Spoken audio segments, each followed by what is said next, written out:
BX1 +, l'invité de Fabrice Grosfilet.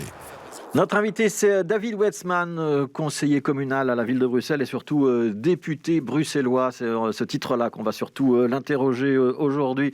David Wetzmann, ça se joue au comité de concertation, donc ça ne concerne pas vraiment le Parlement bruxellois, mais j'ai quand même envie de vous poser cette question-là. On vient d'entendre une représentante de la jeunesse. On a entendu beaucoup d'expressions politiques ces dernières heures ou ces derniers jours. Vous pourriez comprendre que ce vendredi-ci, il n'y ait pas de mesures d'ajustement en ce qui concerne le Covid-19 et qu'on reporte une nouvelle fois les mesures, ou ce serait incompréhensible pour vous ? Bonjour Monsieur Grosfilet. Non, je dis que ce serait plutôt incompréhensible, effectivement. En tout cas, on a des revendications et des demandes assez claires, que ce soit pour l'ORECA, que ce soit de la bulle de 1, qu'on souhaite enfin étendre à 2, ce qui me semblerait logique, que ce soit des perspectives également pour la culture, également des perspectives pour l'enseignement. Je crois qu'on doit tout faire maintenant pour donner vraiment des perspectives de déconfinement progressif et surtout augmenter l'adhésion. Vous savez que l'adhésion est au plus bas pour le moment, aux alentours de 30 et 40%, ça ne va pas. Et à côté de ça, ce qu'on a demandé depuis le début, je crois que j'étais d'ailleurs en primeur, je vous l'avais expliqué ici sur BX1, M. Grosfilet, c'était la stratégie de santé mentale, que toutes les mesures qui sont prises aujourd'hui soient examinées sous l'angle de la santé mentale. On en a fait une cause nationale, ça a percolé au sein du Codeco. Il faut maintenant qu'on commence aussi à exposer des mesures et des chiffres liés à la santé mentale pour qu'il y ait une balance dans les intérêts, je pense, et dans la perspective de chacune et chacun. Oui, donc ça, c'est aussi une demande qui a été portée notamment par Sophie Wilmès, qui est la vice-première ministre donc, du mouvement réformateur, votre formation politique. Vous attendez quoi cet après-midi ? Qu'on ait des mesures d'assouplissement pour l'enseignement supérieur, qu'on parle de la bulle extérieure, voire de la bulle de 1 en intérieur, c'est ça qui est sur la table ? C'est ça que vous attendez ?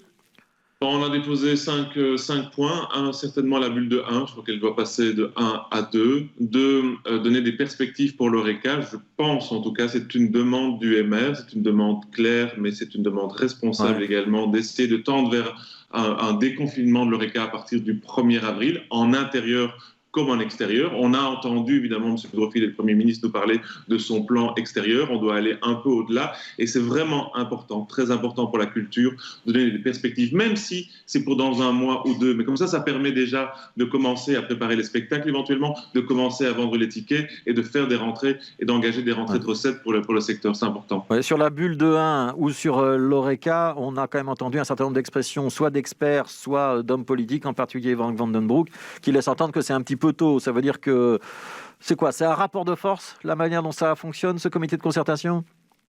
Je ne suis pas, comme vous le savez, je ne siège pas au comité de concertation, mais c'est d'abord écouter les experts et puis, sur base des avis de chacun, que les politiques prennent des décisions. Et pour nous, s'engager dans un déconfinement progressif, vu l'adhésion, vu les chiffres évidemment aussi, les chiffres qui sont grosso modo relativement bons pour le moment, c'est un signal qui est important avec des revendications et des demandes qui sont claires. Un mot sur la vaccination. Pierre-Yves Géolet, ministre-président de la Fédération de Bruxelles, affirmait ce matin qu'il y a 630 000 doses qui attendent dans les frigos belges. Ça veut dire qu'on a quand même moyen d'accélérer ? Oui, il faut tout faire pour accélérer. Mais on voit bien qu'à Bruxelles, que ce soit la vaccination, le testing ou le tracing, il y a eu dans l'opérationnalisation différentes difficultés.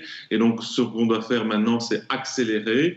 On aurait souhaité dans la phase 1A, vous voyez ce que c'est la phase 1A, c'est celle qui consistait évidemment à vacciner en particulier la première ligne, donc les soignants. On aurait souhaité peut-être que la région bruxelloise puisse identifier beaucoup mieux, qu'elle puisse cadastrer l'ensemble de ces professionnels, qu'on puisse les inviter au bon moment. Là, on a fait quand même des choses incroyables. Ouais. On a invité des morts à se vacciner. C'est la région bruxelloise, c'est la région bruxelloise qui est responsable de ces couacs de convocation ou ça se joue ailleurs au niveau du fédéral ? Je constate en tout cas que s'il y a eu un problème au niveau interfédéral, la région flamande, par exemple, connaissait l'ensemble de ces professionnels de santé de première ligne, a su les inviter beaucoup plus facilement, en tout cas, que n'a pu le faire la région bruxelloise. Mais aujourd'hui, ce qu'on doit faire, c'est effectivement, comme vous l'avez dit, aller beaucoup plus rapidement. Et pour ça, on doit déjà évidemment préparer la deuxième phase, cette deuxième phase qui se fera par tranche d'âge. Et là, on se réjouit évidemment des décisions qui ont été prises autour du vaccin AstraZeneca. On se réjouit effectivement également d'essayer d'étendre ou de rétrécir les phases entre 2 injections de vaccination. Tout ça, c'est positif, mais il faut faire beaucoup plus maintenant. Et il faut aller beaucoup plus vite, c'est la moindre des choses. Alors, je voudrais qu'on parle d'un autre dossier, c'est un dossier que vous suivez cette fois-ci personnellement pour le mouvement réformateur, c'est le dossier des taxis et de la présence d'Uber en région bruxelloise. Il y a donc eu cette décision du ministre-président Rudy Verwoerd, suivie d'un tollé. Et Rudy Verwoerd qui a annoncé hier qu'il préparerait bien un plan taxi pour avant l'été. C'est une bonne nouvelle ? Ouais, c'est une bonne nouvelle, mais je sors à l'instant d'un débat, donc M. Grosfilet, un débat avec lui où il n'a pas voulu répondre à la question s'il maintenait les sanctions vis-à-vis des 3000 chauffeurs LVC. Parce qu'il faut sortir de ces grands débats. J'ai entendu hier ce que vous disiez, le bourgmestre sur votre chaîne, des grands débats pour ou contre Hitch, l'ubérisation et les plateformes. Aujourd'hui, la question, c'est de savoir, aujourd'hui, à très court terme, si ces 3000 travailleurs peuvent encore bosser. Et aujourd'hui, là, 5 minutes avant de cet échange avec vous, nous n'avons pas eu de réponse. Ouais. Donc, le journal L'Écho écrit ce matin qu'il y aura un rappel à la législation pour les chauffeurs Uber qui seraient pris avec leur smartphone et la capacité d'accepter des courses en cours de journée. Un rappel à la législation, ça veut dire pas de sanction, mais vous avez l'air d'en douter. Écoutez, c'est ce que j'avais compris hier quand j'ai vu dans le journal Le Soir effectivement qu'il disait simplement qu'il allait rappeler la législation, et puis on a reçu à 21h30 une circulaire, en tout cas un communiqué de presse du ministre-président en disant que non, il allait maintenir les sanctions. Et à la question de est-ce que ces travailleurs vont être sanctionnés, est-ce que les voitures vont être saisies, il ne répond pas. Mais c'est vraiment grave, parce que depuis ce lundi-ci, il y a des travailleurs qui n'osent pas sortir avec leur voiture. Il y a des clients qui ne rencontrent pas, en tout cas, qui n'ont pas le service qu'ils souhaitent également. Donc, c'est une attitude qui est absolument dingue. Et oui, effectivement, pour répondre à votre question, c'est une bonne chose qu'il y ait cette réforme. On la demande depuis des années. Et c'eût été beaucoup mieux de d'abord, évidemment, réformer avant de venir avec cette interprétation de la loi de 1995. Ouais, donc, ce que vous allez demander en priorité à Rudy Verwoerd, si je comprends bien, c'est de clarifier la situation. Est-ce qu'il y a, oui ou non, des sanctions qui vont être appliquées dans les prochaines semaines ? Il doit retirer sa circulaire, clairement, ne pas sanctionner l'LVC, essayer d'avoir le plus rapidement possible cette réforme qu'il a annoncée au mois de mai, une réforme équilibrée pour tout le monde, pour les chauffeurs LVC, pour les taximens et aussi pour les clients dont on ne parle jamais, ces clients qui sont satisfaits également des services de cette plateforme. Ouais. Alors justement, est-ce qu'il y a de la place pour les deux systèmes en région bruxelloise? On parle de 1000 à 2000 chauffeurs, voitures, location avec chauffeurs, donc qui travaillent notamment pour Uber. On parle de plusieurs milliers de taxis. Il y a de la place pour tout le monde? Ou si on autorise Uber, il faudra se résigner à supprimer un certain nombre de plaques de taxis parce qu'ils n'auront plus les moyens d'en vivre? On a déposé une proposition d'ordonnance il y a 3 ans où on pensait effectivement qu'il y avait de la place pour tout le monde.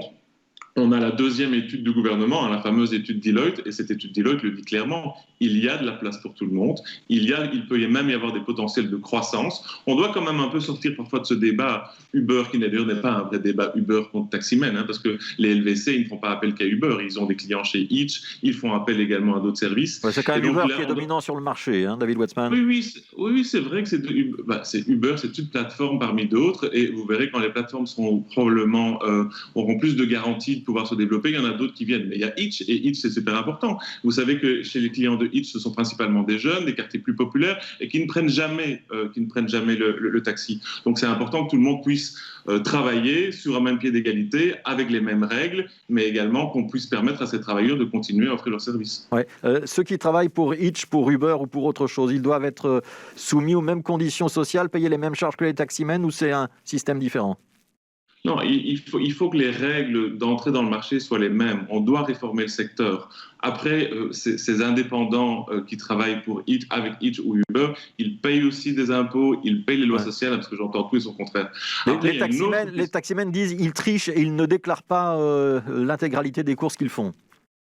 Bon, écoutez, ce que je peux juste vous renvoyer, c'est vers l'étude de Deloitte. L'étude de Deloitte, et c'est pas moi qui le dis, c'est l'étude du gouvernement, souligne simplement le problème de travail au noir dans le secteur des taxis, pas dans le secteur LVC. Mais peu m'importe, je ne sais pas où on travaille plus au noir d'un côté ou de l'autre. Le problème, c'est pas ça. Moi, comme responsable politique, c'est d'essayer de mettre des balises pour tout le monde, un cadre qui correspond à un vrai service et à un peu de modernité également, je pense. Ouais, quand vous vous déplacez, vous faites appel à qui? Je fais appel à l'un ou à l'autre, parfois à Victor K, parfois à Uber. Merci beaucoup, David Wetzman. Merci d'avoir été notre invité. Je rappelle que vous êtes député régional bruxellois pour le mouvement réformateur. Merci à vous.